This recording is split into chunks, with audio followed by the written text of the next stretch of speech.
Ceci est un livre audio autogénéré par Google. Introduction. À l'heure où la politique de santé publique s'axe sur la prévention, les différents médias sont des voies de sensibilisation de la population aux pathologies les plus répandues. C'est le cas pour la démence de type Alzheimer, DTA. Un certain nombre de personnes, en particulier les retraités, tentent de suivre les conseils prodigués, espérant ne pas être touchés par la maladie ou au moins limiter son expression et sa propagation. Il est reconnu que les sujets qui pratiquent des activités physiques et intellectuelles conservent parallèlement au plus haut niveau leur qualité de vie, Emery 2000. De telles stimulations participent au maintien, voire développent certaines aptitudes cognitives et psychomotrices. Cependant, cette médiatisation a aussi un effet délétère. Au moindre signe, comme des difficultés à mémoriser, les personnes s'inquiètent. Il est en effet compliqué de différencier le phénomène de sénescence de l'entrée dans une démence. La maladie d'Alzheimer est une pathologie neurodégénérative, dont la polysymptomatologie et la forte variabilité d'évolution rendent d'autant plus difficile le diagnostic. L'atteinte cognitive inhérente à la DTA modifie le fonctionnement émotionnel. Les troubles de la communication associés aux difficultés à identifier et exprimer ses émotions vont favoriser les troubles du comportement. Le niveau de dépendance auquel conduit la DTA en fait un véritable problème pour les autorités sanitaires qui doivent à la fois considérer le malade mais aussi son entourage. Cette composante systémique nous incite à nous intéresser aux relations entre ces derniers.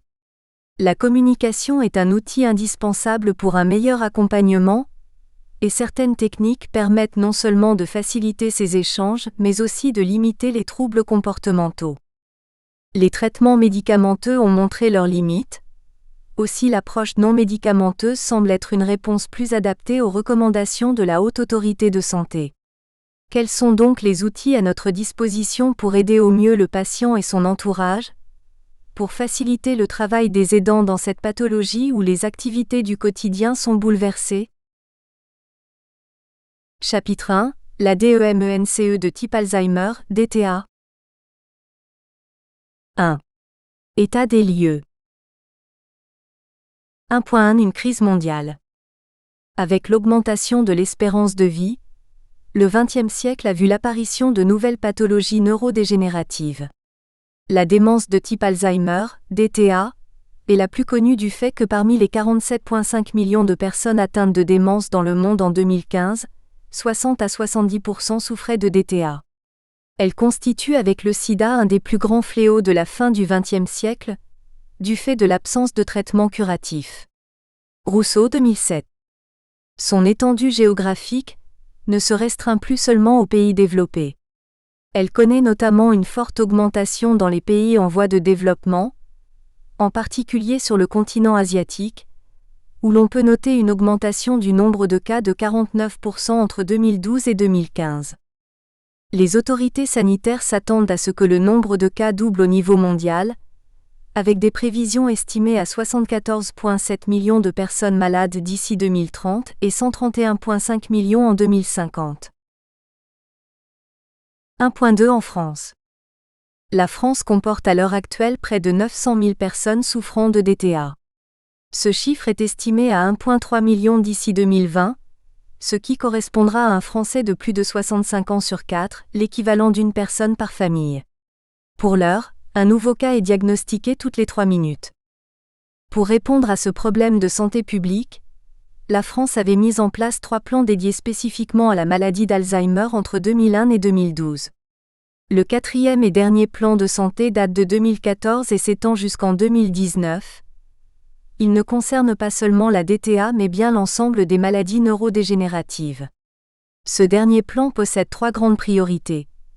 Améliorer le diagnostic et la prise en charge des malades, assurer la qualité de vie des malades et de leurs aidants et développer et coordonner la recherche. 2. La symptomatologie. Selon le Manuel diagnostique et statistique des troubles mentaux, DSM-IVTR, annexe 1, les critères diagnostiques de la DTA se caractérisent par une altération de la mémoire et au moins une des perturbations cognitives parmi l'aphasie, l'apraxie, l'agnosie ou les perturbations des fonctions exécutives. 1.3 L'amnésie. Le trouble de la mémoire reste le plus souvent le premier signe de questionnement de la part du malade ou de son entourage. La mémoire est un processus extrêmement compliqué. Les nombreuses intrications de la mémoire pourraient être représentées par une toile d'araignée complexe dont les fils symbolisent les différents éléments qui se rejoignent au point d'intersection pour constituer le souvenir complet et homogène d'un objet, d'une personne ou d'un événement. Keter et al., 2009 sur 156. L'être humain possède différentes mémoires, Baddeley 1986. La mémoire à court terme regroupe la mémoire sensorielle et la mémoire de travail. Cette dernière correspond à un système à capacité limitée destiné au maintien temporaire et à la manipulation d'informations pendant une tâche cognitive. Sa capacité de stockage varie de quelques secondes à quelques minutes. Elle est dépendante de l'attention. La mémoire à long terme accumule les connaissances, les faits, les habiletés et les souvenirs. Il existe deux types de mémoire à long terme. La mémoire déclarative qui fait appel à des processus conscients et actifs de récupération de l'information. Retenir une liste de mots. On peut y distinguer. La mémoire épisodique qui est impliquée dans le souvenir des expériences personnelles, date, lieu, état émotionnel. La mémoire sémantique qui concerne notre connaissance du monde, les œufs contiennent du cholestérol. La mémoire procédurale et perceptive qui correspond à l'ensemble des informations apprises et restituées, sans processus conscient ni actif. C'est le savoir-faire. Ce sont des opérations complexes souvent motrices, conduire une voiture. La mémoire fonctionne en passant par différentes étapes. L'encodage, le stockage, la consolidation et la récupération.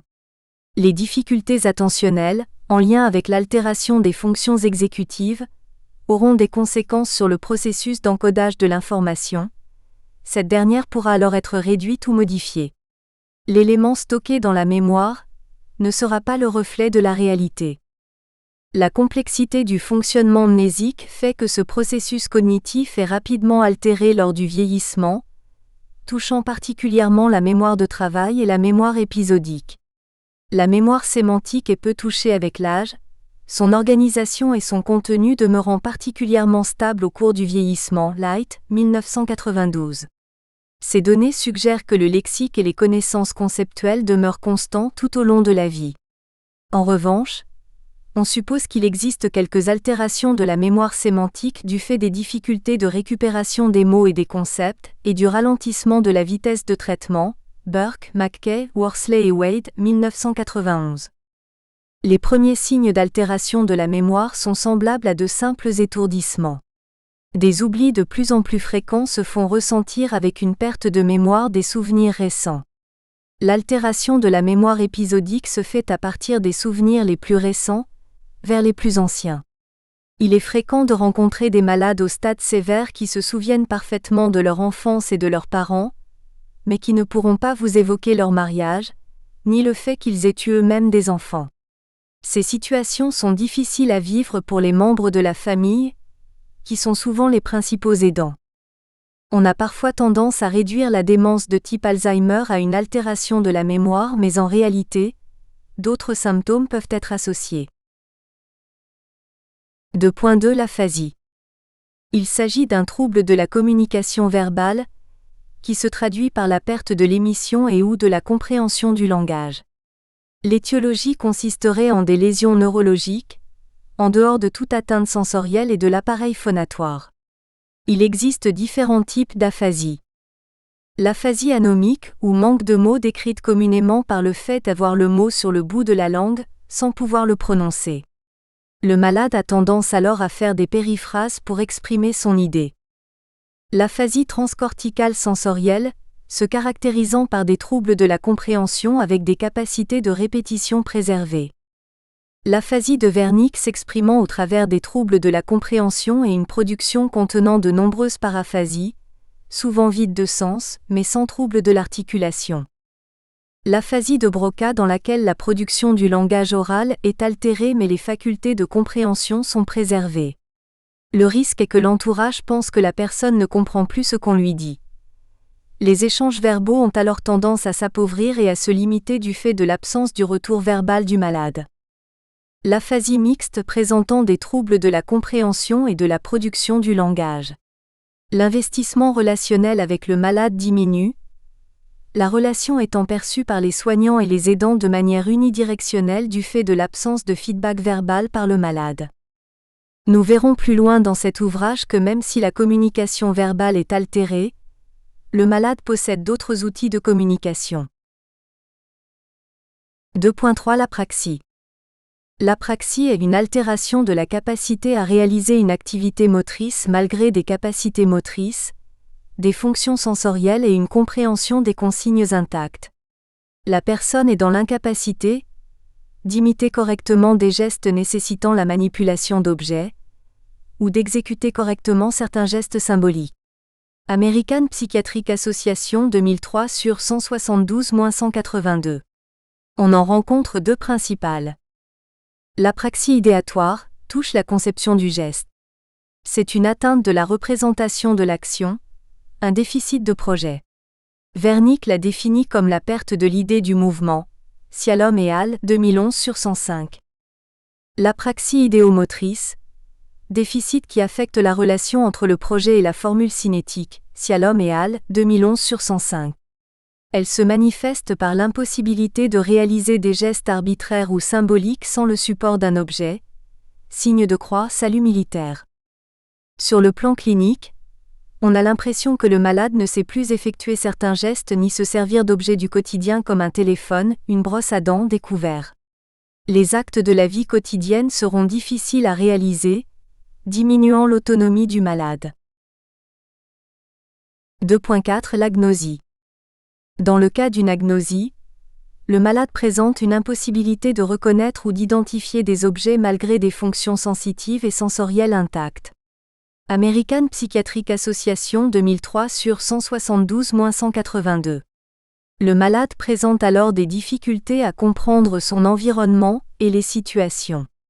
Il ne trouve pas le comportement adapté pour interagir avec l'environnement. À partir d'un certain stade de la maladie, une anosognosie peut être présente.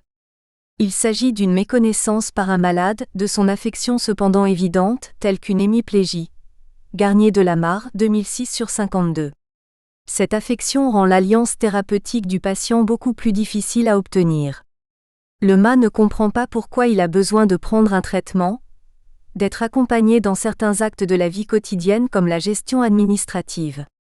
Les aidants et les soignants se retrouvent confrontés à de l'opposition dans les soins pouvant s'exprimer par de l'agressivité, un refus ou de l'opposition passive. 2.5 Les fonctions exécutives. Elles se définissent par l'ensemble des opérations, ou processus mentaux, nécessaires à l'exécution et au contrôle de comportements finalisés, mis en œuvre dans des situations complexes et nouvelles. Nous espérons que vous avez apprécié cet aperçu. Pour continuer à écouter ce livre audio sur Google Play Livres, utilisez le lien dans la description de la vidéo.